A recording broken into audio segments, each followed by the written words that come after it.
a strange problem when I can't break my code. I had to break my code so I can show you the example instead of just the solution from last lecture. But anyway, before we get into it, anybody have questions, general questions about the course, homework, anything, lecture questions? Let's jump in. We got a lot to cover, so let's get into it.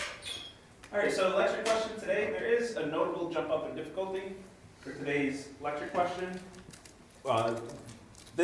We're talking about testing and how do we test our code to know that it's correct.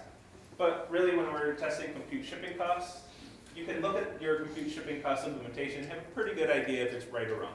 So with this question, that won't necessarily be the case. I want you to write a factor method that's going to compute the prime factorization of any integer with a few special cases. If it's negative or 0, return empty list. If it's 1, return 1.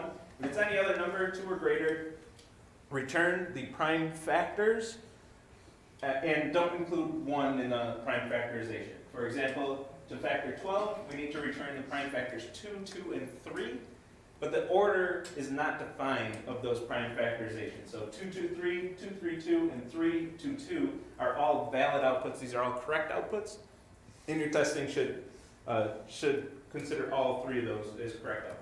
So we have, and then of course testing it is the big thing we want to focus on. So, so a few questions. How do we test lists? How do we test a list for correctness? And how do we handle this situation where the order can be anything? For this one, sure, we could say if the output is either one of these 3, but what if we have something with 20 factors? We're not going to list every possible ordering of those lists, so how do we handle situations like this? This is what we want to get to today. And today's lecture is going to be 2 big examples. I'm going to do a lot of live coding today. I'll probably make a lot of mistakes. You can laugh at me when I make typos and stuff.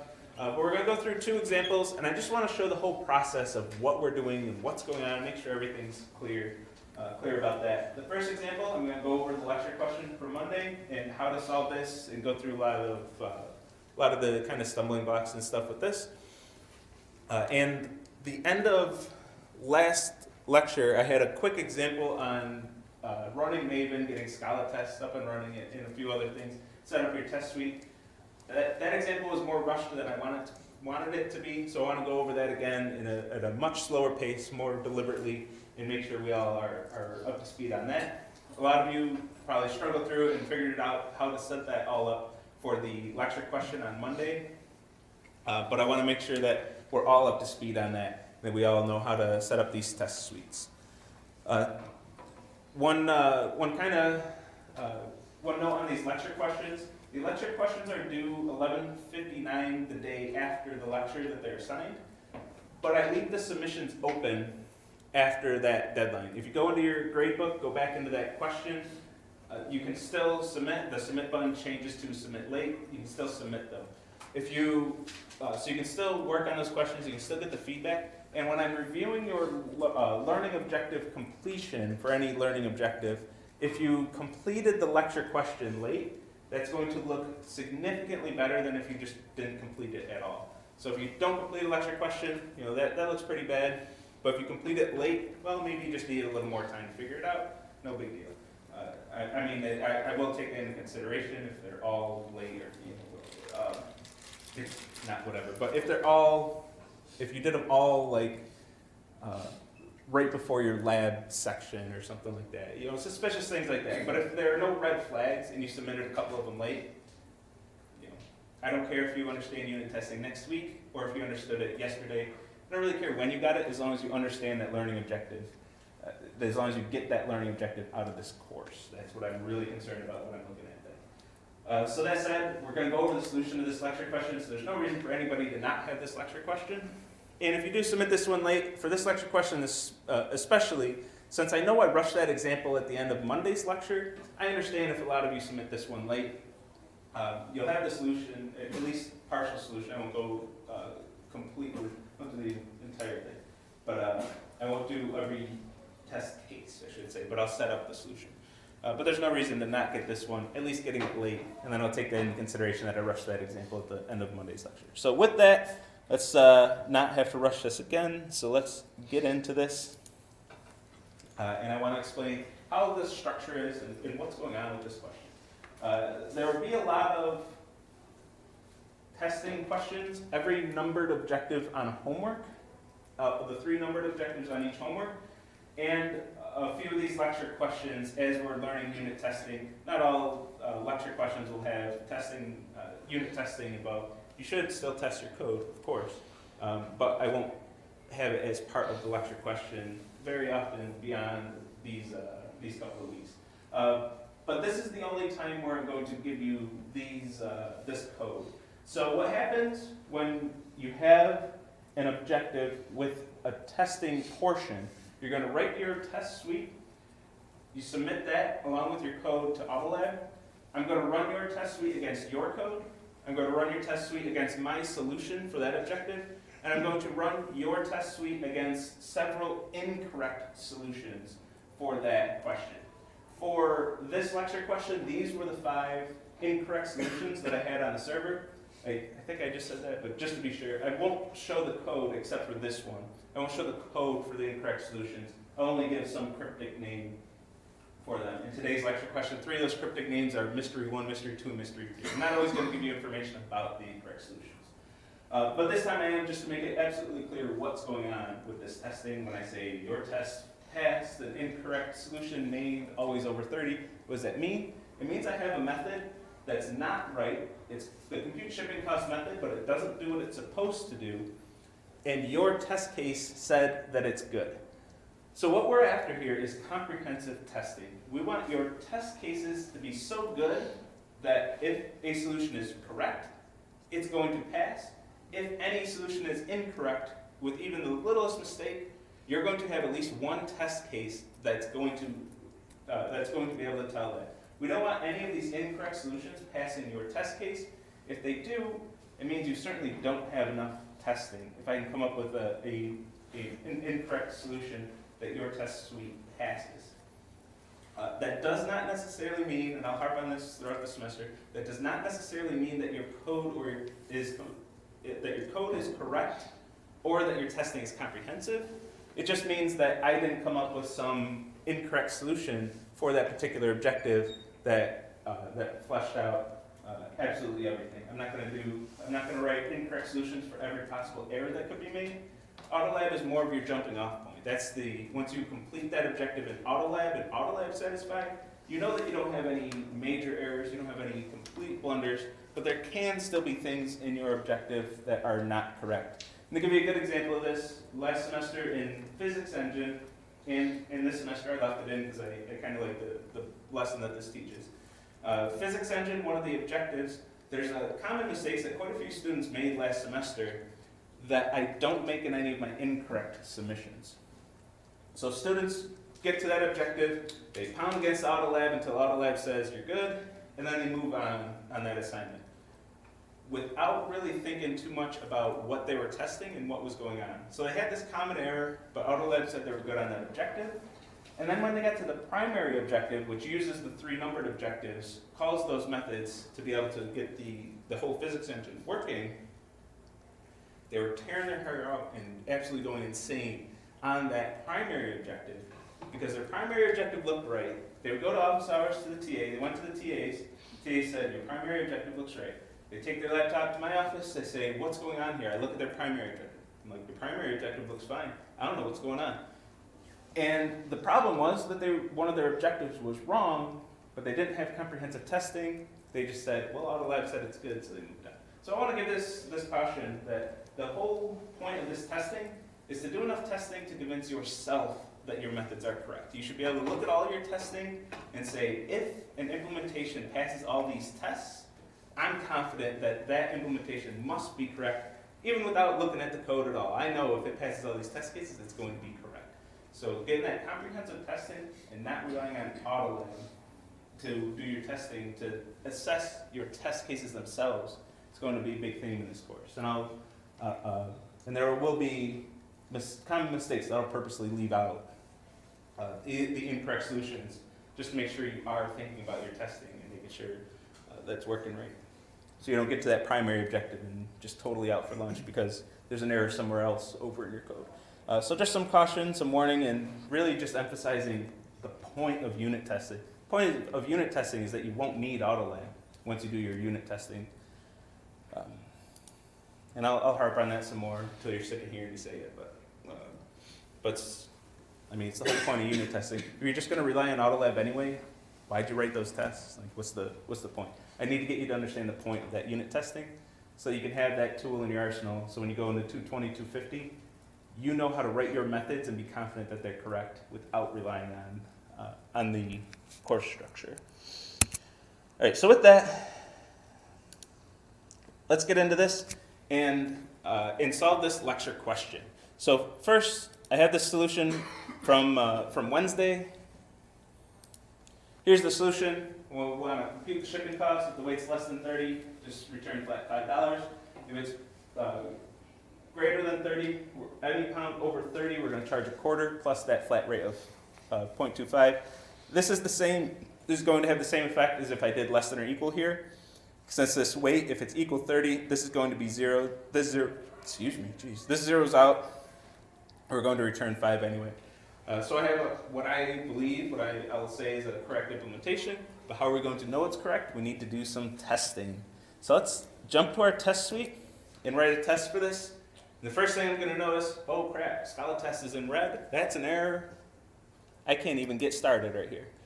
So Scala test is not part of Scala. It's not installed with IntelliJ. It's not prepackaged with the Scala plugin or any of that. It's something that we need to download and link to our project. So this is what we call a dependency. We need to download this dependency, this external library, download it, and link it to our project. To do that, we're going to use a tool called Maven. And Maven relies on a file named pom.xml. It's going to read that file to get all of those dependencies, to know what to download for those dependencies. So I'm going to go to the root directory of my project. I'm going to create a new file. I'm going to name it exactly pom.xml, since that's exactly the file name that Scala is looking for. And I need this file to be in the exact format of a pom.xml file. Working with POMs and Maven, a little bit outside of the scope of this class. We'll use it to suit our needs, but I don't really care that much if you don't understand the format of a POM file. So I give you an example POM file here, and there's another one in the examples repo that has all of the libraries we'll use throughout the course. Grab this. I'm just going to paste it. Just going to do a C and P. You're welcome to look through this, study Maven, modify some entries in the POM, go for it. If you don't want to do that, just don't. I don't care. But this is the important part right here. We're going to download Scala test, and this is where we're going to specify the version. Oh my goodness. The version.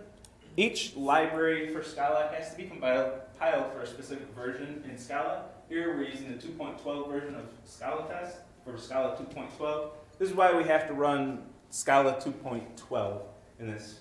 I'll have to check it. Maybe they have it now. But some of the libraries we use in this course, when I set everything up, did not have their 2.13 versions compiled. They weren't ready. They weren't released.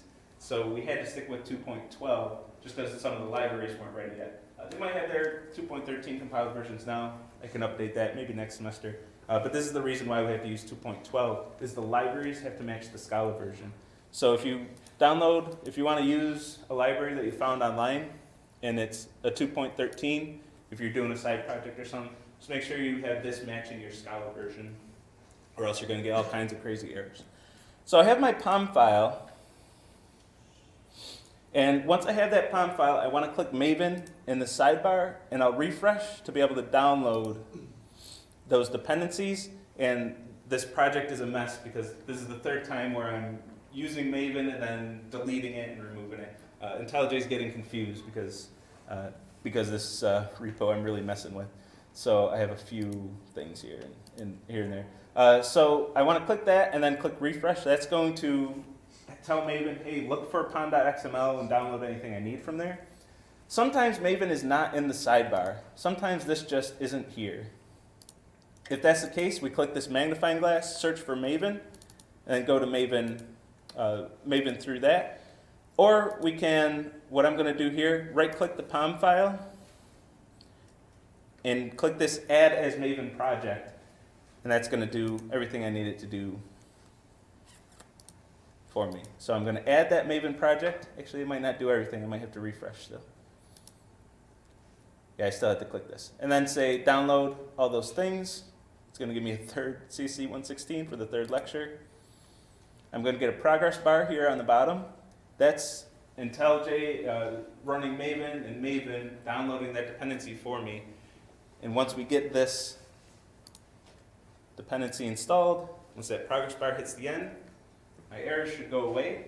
That means Scala test downloaded, linked to my project, and then anywhere in this project, I can import Scala test, just as we do with libraries that are built into Scala. They're part of Scala and packaged in with it.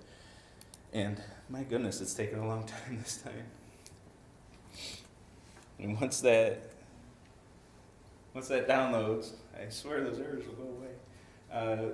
Then we can start writing our test case. I'm not going to wait. I'm just going to start writing it. So here's, at that point, oh, question. When I put in my POM XML last night, it worked and I handed in the assignment just fine, but when I put in as Maven, it gave me errors that it could resolve plugins. Maven couldn't resolve, we might want to talk after class, that'll be a specific issue. That Maven couldn't resolve plugins. Off the top of my head, I don't know what would cause that one. I'd have to take a look. We can talk after class. So here we can start writing our assert methods. I want to test my method. So I'm going to say first object. IntelliJ, you kill me sometimes. 400% CPU. Thanks, IntelliJ. And the previous lecture was fine, but this one in the 1 p.m. IntelliJ likes indexing and doing all kinds of crazy stuff behind the scenes. So I'm going to import my first object.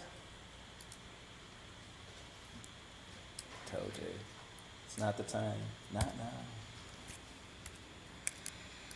So I'm going to import my first object. I'm going to call my compute shipping cost method. I'm going to call it on 10. I'm going to say, does that equal the 5.0 that I expect? I'm going to purposely make some silly mistakes here, so I want to talk about the conversations about that. Usually in lecture, we have examples and slides, and everything's perfectly packaged and beautiful and everything.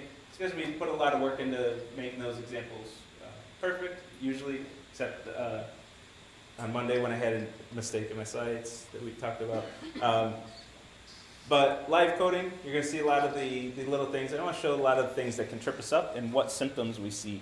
So first, let's run this. IntelliJ.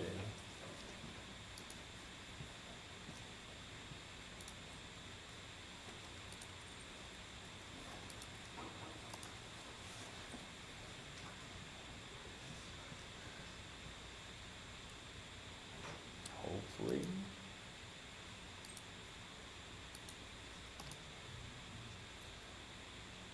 This is the biggest downside of IntelliJ. Sometimes it just says, your laptop is mine now.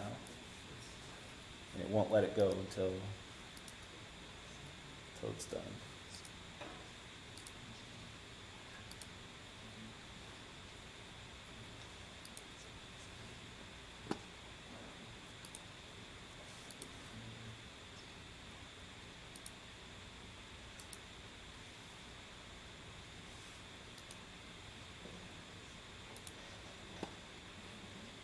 Bear with me for a minute. If I close all the other windows, maybe it'll like be doing something on a separate project right now.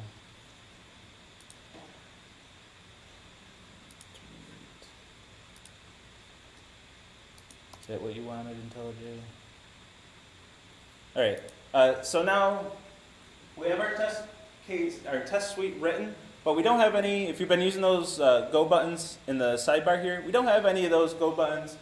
We don't have a main method, but we can still run this. We have to go over to the class, right-click, and go to Run. And that's going to run our test suite. IntelliJ will know what to do with this. It's going to see that it's a Scala test suite. It's going to run it. And we get our green check marks. We pass that test. Of course, this is not comprehensive testing. We're not even close right now. But I want to point out one thing. If I change this a little bit, I want to say, so there's something very bad that I'm doing here. 075. Run my unit testing. If I have a test case like this, there's something very bad that we talked about with doubles that I'm doing very, very wrong, and I want to show you what can go so wrong with this. Okay, so we're expecting 5.075 with this input. We have 10.3 pounds. This or 30.3 pounds. This should be our output, and we're getting pretty much that, but it's not close enough. It's not exact. It's not equal. So when we're using equal with doubles, and we run into these truncation errors, we can get errors like this. Now we can get away with it. I know a lot of you from Monday's question used equal, got away with it. If you're only testing integer whole number values with your doubles, yeah, you can get away with it. But eventually, it's going to catch up to you. It's going to bite you. And it's going to be frustrating. So we want to be able to allow some tolerance here. So I'm going to write a quick method to be able to compare these doubles the way that we want to with that allowed tolerance. Double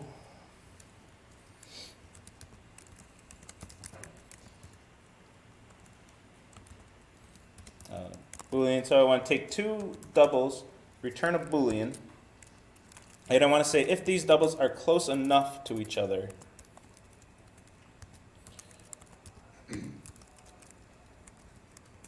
A minus B. So if the absolute value of the difference is less than some small value, then we're going to consider these to be the same. And then I'll call my method here.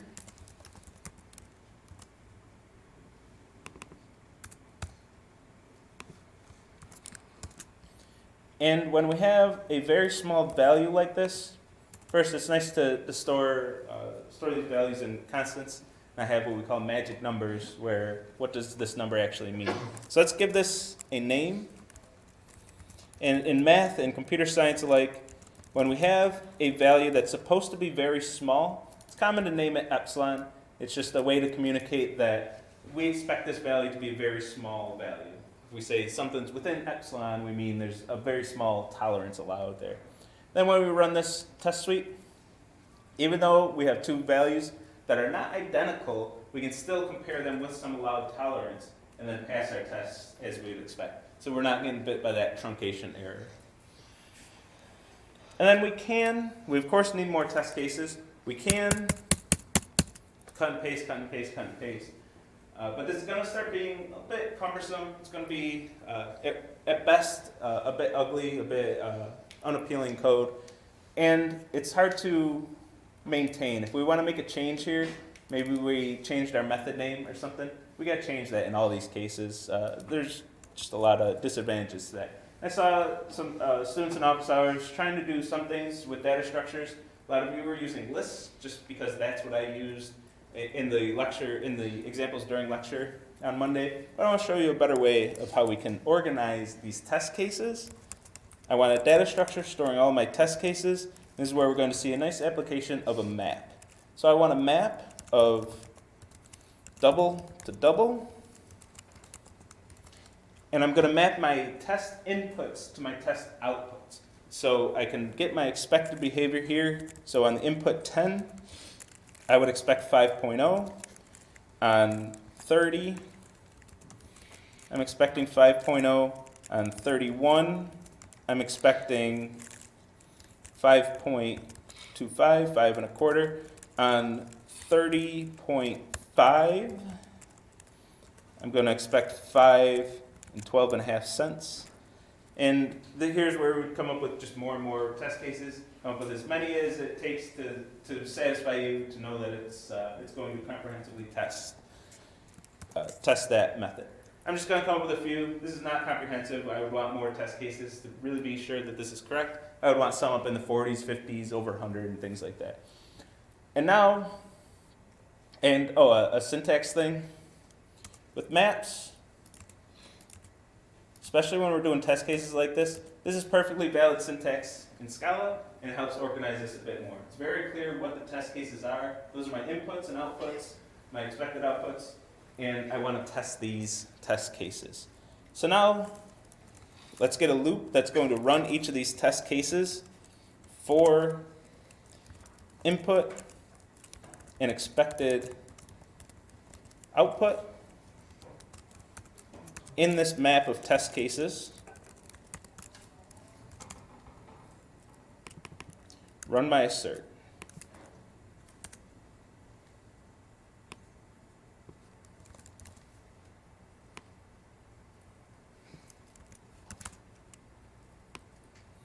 Get rid of all this. And we have a nice, clean test suite. Those are our test cases. We're going to run them all and test our code. And pretty confident my method's right. Pretty confident my test cases are correct here, so we should get a green bar.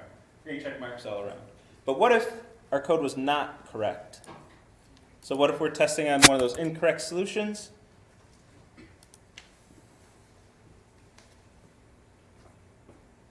And we're wrong. Now, Scala test works pretty hard to please us. It's going to try to give us some feedback. We got some good feedback. The last time, I didn't have to have any hint text, and it told me, hey, you got these two values, they weren't equal, and I could see that truncation error. Not so much this time. It's going to tell me the line that errors, and it's going to say, this line of code, this expression returned false. Well, I know it returned false because my test case failed. It doesn't help me in this case. So it's trying to help us.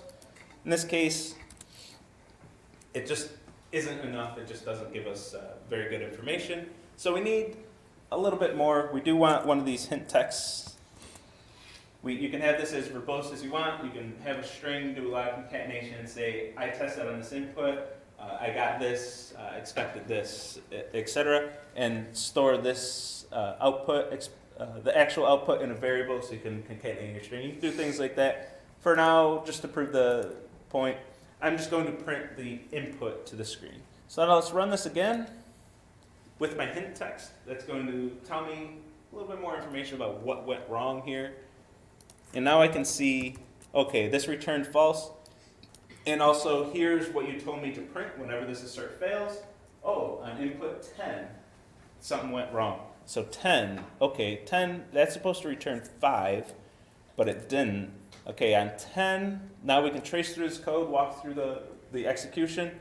10, that's less than 30, and oh crap, I'm returning 5.5. I want to be returning 5 there. Fix the bug, run the test again, and then we're going to get our green checkers again. Any quick questions on this example? What is a fun suite? Like, do we need to know anything besides just like put it in there and know it's function suite? Yeah, not really. Yeah, so what do we need to know about function suite? Not much. That's what's giving us all the functionality to the test. So this test method,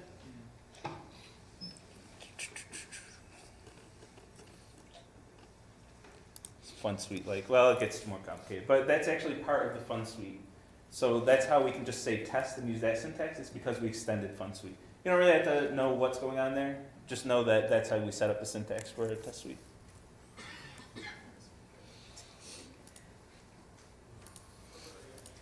Takeaways from this: never compare doubles using equal. Always allow some tolerance. Absolute value of the difference, if that's less than your allowed tolerance, then consider those doubles to be equal. Otherwise, false. Using a map to store our test cases keeps our testing nice and organized, nice and clean, easy to expand. If I want to add a new test case, I just add a new p-value paired to that map. And if I want to modify how I'm testing the input-output behavior, I can just change it once inside my loop. I don't have to change it everywhere where I cut and pasted that. And it just keeps things clean, organized, easy to work with. How much testing is enough? Of course, we're going to talk about this over and over and over again.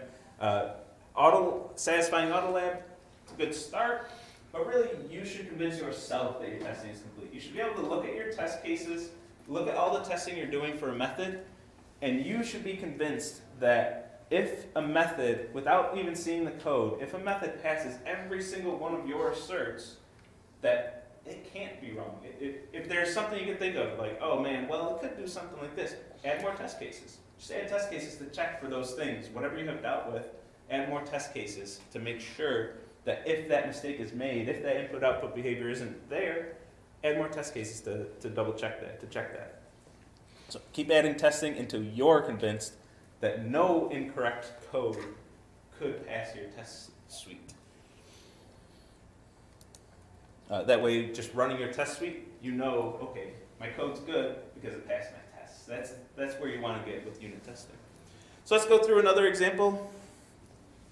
So it's going to be a bit trickier. I'm going to throw some code at you. I'm going to do some live coding that you don't have a reasonable expectation to understand. You'll be able to understand a bit of it, but I'm going to throw some magic in the middle of it.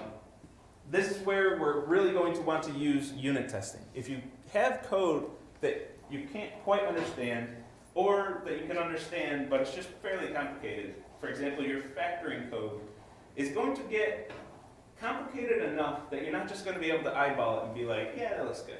Like compute shipping costs, you can do that. You can look at an implementation of compute shipping costs and figure out, for just staring at it for a little bit, yeah, that's right, or that's wrong. Prime factorization, not so easy. You're going to want unit testing. For this one, it's not going to be so easy. You're going to want some unit testing here. So for this question, compute all the anagrams of a given string. An anagram, if you take a word and rearrange the letters in any way to create a new string, those strings are anagrams of each other. So given a string, give me all of the anagrams of it. So give me all of the possible arrangements of the letters of that string. And then, of course, write a test suite, which is the part we want to focus on. After we write the code. So I'll try to get through the code fairly quickly. 4 p.m., let's do this one more time. All right. So I left off, since this isn't submitted to AutoLab or anything, I left off some of the specifics here. So I get to name this anything I want. I'm not going to get too creative and just name it anagrams. So anagrams, I know I need to take a string as an input, and I want to return a sting. We're going to take a sting as input. And I want to return a list of strings. Now you'll notice when I do live coding, you'll notice one thing about how I code is I don't code in order of the lines in a method. I don't just start at the top and start coding until I reach the bottom. I'll code more of how my thought process takes me. So for this method and for any method that returns something like this, I know I'm going to want a list of strings. Oh my goodness. There we go, we got our list of strings. I know I'm going to want a list of strings, and I'm going to add all the anagrams to this list, or rather create new lists with those anagrams added, and I'm going to return that list. So I have the first and last lines of my method. I'm going to create this list, and I want to return it, so I want to make sure that this list, an expression with just this list, is the last expression that's executed when I call this method. So I'm going to put that as my last line, and now everything in between, I'm worried about, okay, how do I get all the anagrams in this list? That's what I want to do. To do this, here's my approach, here's my high-level overview. I want to take this word, the string, not necessarily a word. I want to take this string, and I want to iterate over all the characters of it. For each character in the string, I want to pull that character out of the string, and what's left, I want to compute all the anagrams of that string. When I have all the anagrams of that string, I'm going to take that letter I pulled out and append that to every anagram of that remaining string. If I do that for every character, I should have all the anagrams of this word. So I want to iterate over the characters, and a string is an array of characters underneath the hood, but I don't want to just iterate over the characters. I want the indices of that string, because I have to pull that character out and get the substrings. I'm going to want the indices so I know how to create those substrings. So let's iterate over the indices of the characters in this string. For that, I'm not going to make the mistake I did on Monday. I'm going to use until and input that length. I want to iterate over the indices of the characters of the string. Until is going to give me all the integers from 0 to input.length, excluding the endpoint, so we're excluding input.length. So we get the indices 0 to length minus 1. So with this, I want to get the character, I'm just going to call it char, of type char, of the character at that, of that index. And I want to create a new string. Let me add my types to be explicit. And I want a new string, well, that's the original string with that character removed. So input, we can use the substring method. Substring 0 to the index that I want to exclude. The endpoints are excluded in substring, just like until. So that will not include the character at I. And then concatenate this with the input dot substring I plus 1, because the first index is included, and then input dot length, because that endpoint is excluded, so we'll get length minus 1, which is the last index, the character at the last index. So now I have the character pulled out, I have a new string created, that is my original string with that character pulled out. Now I want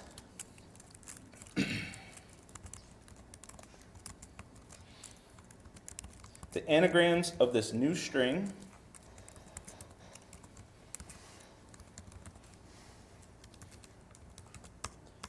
we'll hold off on that for now. And then once I have the anagrams of this new string that I created, I'm going to iterate over those anagrams and append them. And we saw the prefix operator for lists. Just like we can do plus equals, minus equals, times equals, we can do a prepend equals. This is a valid operator to be able to prepend an element to a list with a little less syntax, just a little quick shortcut. But I want to add anagram plus that character that I pulled out. So now I'm adding to the output all of the anagrams of this substring with that character removed, adding that character to all those anagrams, and doing this for each character in the input string. If I do this, I should be getting every anagram of the original input. But how do I get the anagrams of this string of size minus length minus 1? I feel like I really haven't gotten anywhere. All I did was create the same problem that I was trying to solve. So how am I doing anything here? Well, luckily I have a method that computes anagrams.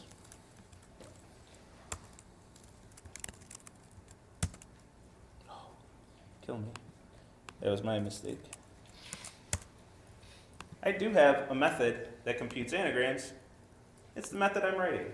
So instead of finishing this method, I'm just going to use it before it's done. My claim is that this is going to work, and it's going to work beautifully. But you should not believe me.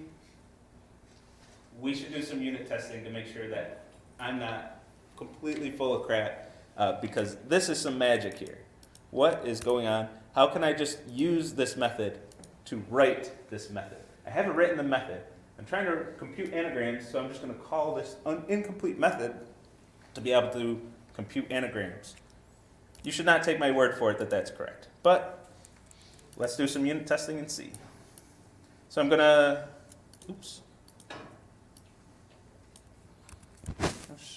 actually maybe I do want to, no, I don't want to do that. I want to show this process.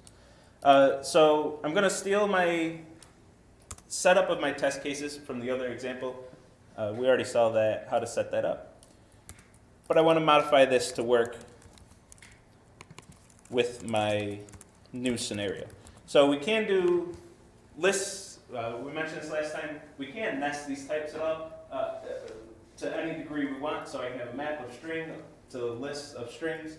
We can even nest these further. This could be a list of maps if we want. We can get crazy with that. So let's build our test cases.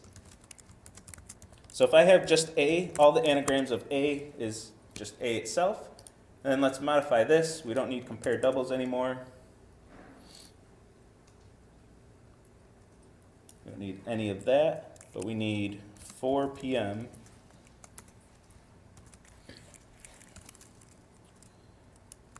anagrams.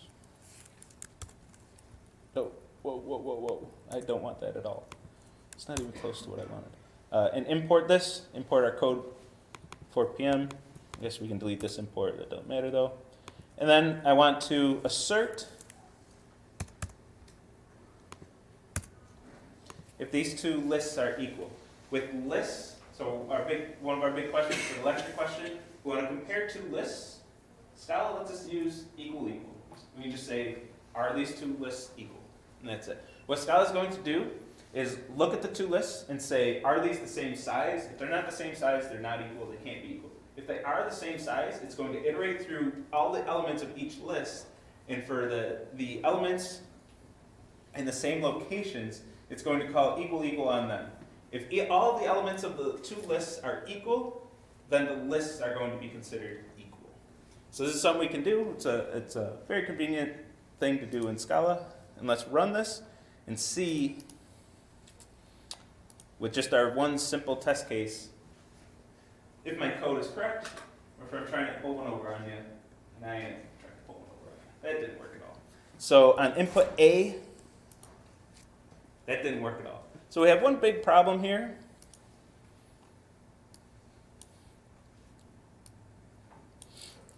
Is I'm creating an empty list and returning it. The only time I'm ever adding something to this list is if anagrams return something in that list. But something has to be the first thing to add something to that list. I'm only ever adding to that list if something's already been added to that list. We need something to get the process started. And what we're doing here, I meant to call it by name a little earlier. What we're doing here is called recursion. This is a topic for later in the course. It's fine if you don't completely understand what's happening there yet. But what I'm doing is using recursion, and what we need is what we call the base case of the recursion. We need to give it something to grasp onto and get started. So for this, our base case is if the input.length, if we have a word of length 1, we want to return the list containing just that input. Else, we're going to return whatever we computed in this magic in here. Let's run this. You have a question? In recursion, we call the method inside the method. So where are we calling it? We're calling anagrams inside anagrams. Yeah, so whenever a method calls itself, that's when we call it recursion. Anagrams, this is the same method. This is the method we're writing, what we're calling it. Right? And we passed. But that's not altogether surprising. Okay, if the input is just A, we skipped all this stuff. This had no functionality, and we just hit our conditional here. So let's get some actual testing here. Let's get, here I will do something just for in the interest of time. Let's steal one of the test cases from the other lecture. So let's try this with Fox, get all the anagrams of Fox, and let's see if that magic does work.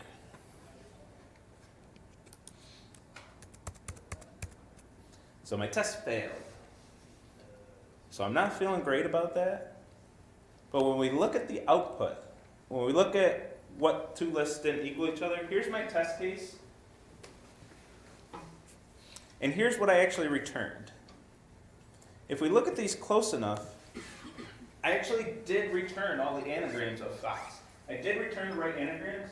This is an output that we do want to say is correct. It is a correct output. So we do want to mark this as correct, but it's our testing in this case that failed. Our testing failed us and didn't mark that as a correct output. It didn't mark it as matching this. That's because the order of the list matters. We just didn't return the values in the same order as our test case. But since the problem doesn't define any ordering, we need to be able to compensate for this in our testing, not in our method. Our method can return these in any order. So what we can do here, sort them both. If we sort both lists, which we can do with just dot sorted, which will return a new list with the same elements but in sorted order, we'll sort both lists. If these lists contain all of the same elements, then they're sorted, the copies of these lists in sorted order must be the same. If they're sorted, the sorted versions of these lists are the same, then they have the same elements. And in fact, we do get our green check mark, and we're looking good. Now, how much testing is enough testing? We should be convinced. If with some good salesmanship, you could convince somebody with just these two test cases that this method is correct. Fox, that's a pretty tough one, 3 letters. I mean, adding a 4th letter, is that really going to change fundamentally how the algorithm behaves? Probably not. You could convince somebody that this is right. But is that enough testing? I'd say no. When we add this, we can add a 3rd test case here, and we are going to fail this one. So we have the right anagrams for off, but we have them duplicated. Off only has 3 anagrams, but when we have those 3, but we have them all duplicated. So we're still not quite done. There are still some errors in here. Duplicate letters. We're not really handling this the way we want to be handling it. We would not say that these are the anagrams of off. We would say these are the anagrams of off. Just these 3 not duplicates. So we would want one extra conditional before we add something. One way to solve this, before we add something to the output list, say, is this already in the output list? If it's not, add it in. If it is, don't do anything. So we can fix that. We only have a minute, and I want to get back to the slides. But we can fix that one. But just to recap, the important takeaways, lists, you can use equal equal. It'll compare the lists, but it will take order into account. If you don't want to care about order, sort both lists and then run them. And then run those. And as we get to these more complicated problems, and the homework questions especially, it's going to be harder to just look at your code and tell it's right. It's going to be harder to run a main method and verify that it's right. We are going to start really relying on these unit tests. And you're going to have to write a lot of unit tests and convince yourself that if I pass these tests, my code must be right. Not verifying line by line going through your code and saying, is every single step of my logic absolutely correct? You can do that if your tests fail, then you can go line by line and figure out where you went wrong. But verifying that your code is correct doing that, it's a lot tougher. And when are you confident enough that your code's right? Well, do a lot of testing, convince yourself that that testing is comprehensive. Don't rely on Autolab, don't rely on any tools of the course. With that, I'm here for the lecture question.